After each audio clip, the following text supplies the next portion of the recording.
Hi friends, இன்றைக்கி நான் உங்களுக்கு செஞ்சு காணிக்க போகிற ரெசிபி ரெஸ்டாரண்ட் ஸ்டைல் பாலக் பன்னீர் எப்படி க்ரீன் கலரில் பிரைட்டாக பண்ணணும் அப்படின்னு சொல்லி தரப்போகிறேன்.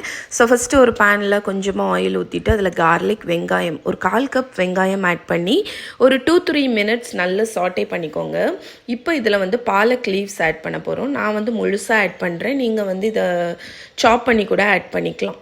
ஸோ இதை 2-3 நிமிஷம் இந்த மாதிரி டாஸ் பண்ணி விட்டிங்கன்னா உங்களோட பாலக் லீஃப் அப்படியே வில்ட் ஆகிடும்.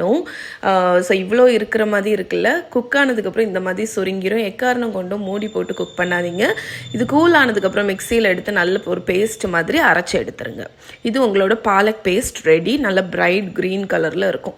இப்போ அதே பேனில் கொஞ்சம் பட்டர் ஹீட் பண்ணிக்கோங்க. பட்டர் வேண்டாம்னு நினைக்கிறவங்க ஆயில் இல்லாட்டி நெய் கூட ஆட் பண்ணிக்கலாம். 1 டீஸ்பூன் ஷாஹி ஜீரா இல்லைன்னா ரெகுலர் ஜீரா ஆட் பண்ணிக்கலாம். ஒரு பே லீஃப், ஒரு 3 ஏலக்காய், ஒரு துண்டு பட்டை போட்டு நல்லா தாளிச்சுக்கோங்க.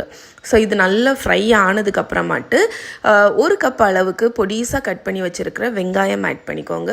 அதுக்கப்புறம் இந்த கறிக்கு காரம் பார்த்திங்கன்னா பச்சை மிளகாலேருந்து தான் வரும். அதனால் உங்களுக்கு எவ்வளோ தேவையோ அவ்வளோ பச்சை மிளகா பொடிசாக கட் பண்ணி ஆட் பண்ணிக்கோங்க. அதை 2-3 மினிட்ஸ் நல்லா சாட்டே பண்ணிவிட்டு ஒரு 1-2 டேபிள் ஸ்பூன் இஞ்சி பூண்டு பேஸ்ட் போட்டு நல்லா ஒரு 2 மினிட்ஸ் ஃப்ரை பண்ணுங்கள். அதோட வாசனை, அந்த பச்சை ஸ்மெல் போகணும்.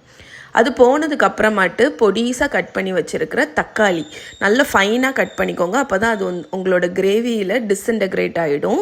ஸோ நல்ல பொடிசாக கட் பண்ண தக்காளி ஆட் பண்ணி ஒரு 2-3 மினிட்ஸ் ஒரு 1 மினிட் போல் வதக்கிட்டு மூடி போட்டு ஒரு 3-4 நிமிஷம் குக் பண்ணிங்கன்னா தக்காளி நல்லா மசிஞ்சு வந்துடும். இப்போ இந்த ஸ்டேஜில் நம்ம 1 டீஸ்பூன் சுகர், அப்புறம் உப்பு. சுகர் கண்டிப்பாக ஆட் பண்ணணும். அதுதான் உங்களோட அந்த கசப்பு தன்மை, பாலக்கில் உள்ள அந்த பிட்டரை பேலன்ஸ் பண்ணும். ஸோ இப்போ நம்மளோட பாலக் பேஸ்ட் மிக்ஸி ஜாரில் கொஞ்சம் தண்ணி ஊற்றி அதையும் ஆட் பண்ணி நல்ல ஒரு 2-3 மினிட்ஸ் இதை மீடியம் ஹீட்டில் குக் பண்ணுங்கள். அதோட அந்த ஸ்மெல் எல்லாமே போய் அந்த கிரேவியில் அது ஒன்றாகணும். மூடி போட்டு குக் பண்ணாதீங்க, ஓப்பன் பாட்லேயே குக் பண்ணுங்கள்.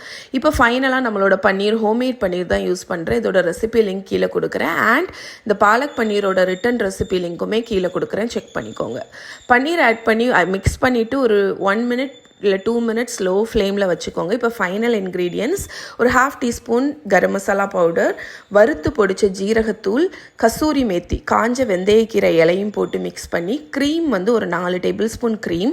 இது ஆப்ஷனல் தான், ஆனால் இது நல்ல ஒரு ரிச்னஸ் கொடுக்கும். அதையும் ஊற்றி மிக்ஸ் பண்ணிட்டீங்கன்னா உங்களோட பாலக் பன்னீர் க்ரீமியாக ரெஸ்டாரண்ட் ஸ்டைலில் நல்ல பச்சை பச்சேன்னு ரெடி ஆகிடும். இதை நீங்கள் சப்பாத்தி, நான், ஜீரா ரைஸ், பிளெயின் ரைஸ் எது கூட வேணாலும் சர்வ் பண்ணலாம். Again homemade paneer and palak பன்னீரோட ரிட்டன் ரெசிபி கீழே டிஸ்கிரிப்ஷனில் இருக்குது, மறக்காமல் செக் பண்ணுங்கள். ஓகே.